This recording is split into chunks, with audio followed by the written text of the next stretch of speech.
हमारे चैनल में आपका स्वागत है। मैं इंडस्ट्री से संबंधित कुछ सवाल आपसे पूछना चाहता हूं। एशियन इवेंट न्यूज चैनल आपका स्वागत करता है। धन्यवाद। सबसे पहले आपके चैनल के माध्यम से आपके सारे दर्शकों को, पूरे भारतवासियों को मकर संक्रांति की शुभकामनाएं मेरी तरफ से, मेरे परिवार की तरफ से और हमारे कांग्रेस पार्टी परिवार की तरफ से मैं देता हूं। सर, ये सवाल है हमारा कि जिस तरीके से इंडस्ट्री में एक मंदी का दौर चल रहा है, बार बार खबरें आ रही हैं, यहाँ तक कि मनरेगा और नरेगा में भी मंदी आ रही है। जो ग्रामीण क्षेत्र में कभी मंदी नहीं आई है, वहां भी मंदी देखने को आ रहा है। तो इस पे कांग्रेस पार्टी का क्या स्टैंड है? देखिए, मनरेगा नरेगा जो आपने बोला मंदी है, वो मंदी नहीं है, काम की जरूरत है, काम दिया नहीं जा रहा है। चक्कर क्या है, मनरेगा में काम मांगने का एक तरीका है, लेकिन जो उस काम का जरूरतमंद है, गांव देहात का जो आखिरी पंक्ति का गरीब आदमी है, उसे वो तरीका नहीं मालूम। 50 मनरेगा वर्कर के ऊपर एक मेट होता है, उनको उसी में से निकाल के एक एक्टिव मेंबर को मेट बनाया जाता है, उसको वो तरीका नहीं मालूम। सरपंचों को कोई मतलब नहीं हो रहा, भाजपा सरकार के पिट्ठू बने हुए हैं। मांग जब तक, डिमांड जब तक राइटिंग में नहीं जाएगी, राइटिंग में जाएगी तो इनको पैसा भेजना ही पड़ेगा। ये संवैधानिक कानूनी अधिकार है। तो वो लोग क्या करते हैं, बेचारे गरीब आदमी गए, मेट साहब काम दिलवा दो, सरपंच साहब काम दिलवा दो, बीडीओ साहब काम दिलवा दो, डीसी साहब काम दिलवा दो, हाँ हम बात करेंगे। तो वो बेचारे धक्के खा के वहां से वापिस आ जाते हैं और उनको मौखिक आदेश है कि इनकी डिमांड राइटिंग में नहीं लेनी है। राइटिंग में डिमांड नहीं जाएगी, उनका फंड इशू नहीं होगा, फंड रिलीज नहीं होगा, तो काम नहीं मिलेगा। एक बात, हम लगातार मनरेगा में काम कर रहे हैं, जहां जहां हम काम कर रहे हैं लगातार पिछले 6 महीने में हमने देखा जिस तरीके से हमने राइटिंग में दिया, करवाया, काम मिलना शुरू हो गया।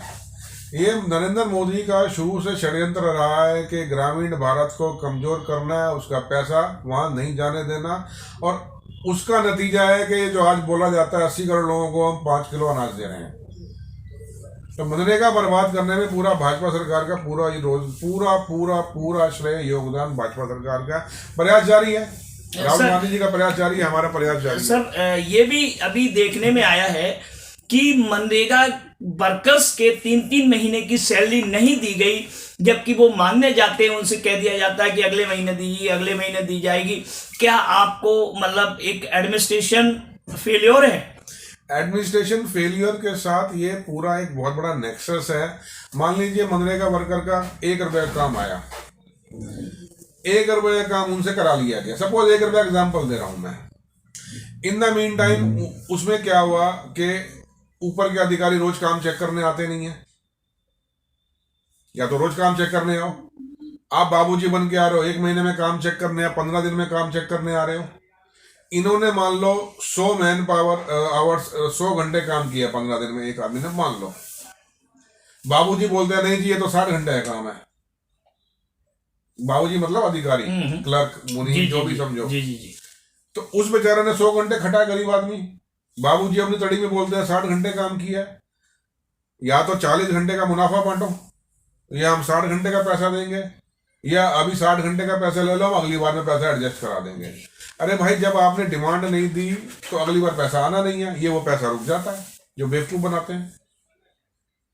सर, एक और, अभी आपके गौतम बुद्ध नगर में अभी 15-20 दिन पहले ग्रेटर नोएडा साइट 5 पर वहाँ एक राज लक्ष्मी कॉटन मिल करके एक फैक्ट्री थी, उसमें घटना हुई। उसमें कुछ जो ये आपके वहाँ का सुपरवाइजर और मालिक जो मिलके टॉर्चर कर रहे थे एक महिला को, वो इस तरह स्ट्रेस में आ गई, उसकी मतलब डेथ हो गई।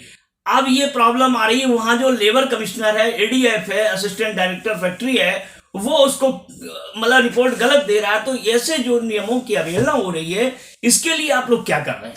देखिए, आपने जो ये बोला, ये खाली आपने एक नोएडा की बात बोली है। हम लगातार अब हर जगह ये बात देख रहे हैं, हर जगह हम शोषण देख रहे हैं, और यही शोषण ज्यादा चले, मालिकों की मानी जाए, उसी को चलते जो हमारे 44 श्रम कानून थे, 44 हमारे जो अधिकार थे, उनको खत्म करके 4 कोड में बदलने का प्रयास किया गया।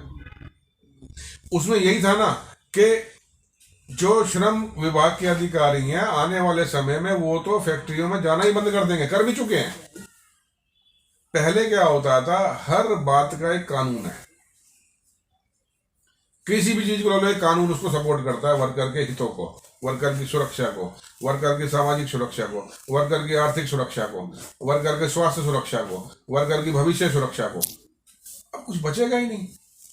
ये लोगों को जो एक अफीम पिला दी है ना धर्म के नाम पे, बार बार लोगों ने जो इनको जिता के भेजा है, ये उस अफीम का नतीजा है कि आज के समय में किसी का भी अधिकार सुरक्षित नहीं बचेगा। आपने जो बात बोली है, अगर 2024 में भाजपा सरकार नहीं बदली गई, मैं आपके माध्यम से आपके व्यूअर्स को समझाना चाह रहा हूं, खाली वर्कर को नहीं समझाना चाह रहा, मैं हर जात धर्म बिरादरी, वर्कर, कामगार, महिला, बच्चे, सबको समझाना चाह रहा हूं। बच्चों को मैं पूछना चाहता हूं कि आप अपने माँ बाप के साथ बैठ के देखना 2014 से और 2023 में कितना आपके फीस बढ़ी, पता करो अपने माँ बाप से, और अपने पिताजी से, माँ बाप से ये पता करो कि क्या जितनी महंगाई 2014 में थी, आज जितने प्रतिशत महंगाई बढ़ी, क्या उनकी आमदन बढ़ी। मैंने बच्चों का नाम इसलिए लिया है कि आज के समय में सबसे ज्यादा जो भाजपा की तरफ जो आकर्षित होते हैं, वो जो नया 18 साल का वर्ग है, जिसे कुछ नहीं मालूम होता, जिसके सामने एक बार जय सिया राम कर दो वो वहां के लिए चल पड़ता है, और जिसके सामने एक बार जय हिंद कर दो वहां, हम ये नहीं कह रहे गलत है, लेकिन गलत तरीके से उसको प्रोवोक करके जो उसका भ्रम में डाला जाता है, उसका नतीजा ये है उसके माँ बाप की आर्थिक सुरक्षा टूट चुकी है। तो 2024 में सब चीज़ों से बचना है तो नरेंद्र मोदी को हटाना है। और मैं आपको अभी एक बात और बताऊं इसके साथ, जिसके लिए आपको बहुत मैं आश्चर्यचकित रहेंगे आप। जी जी जी।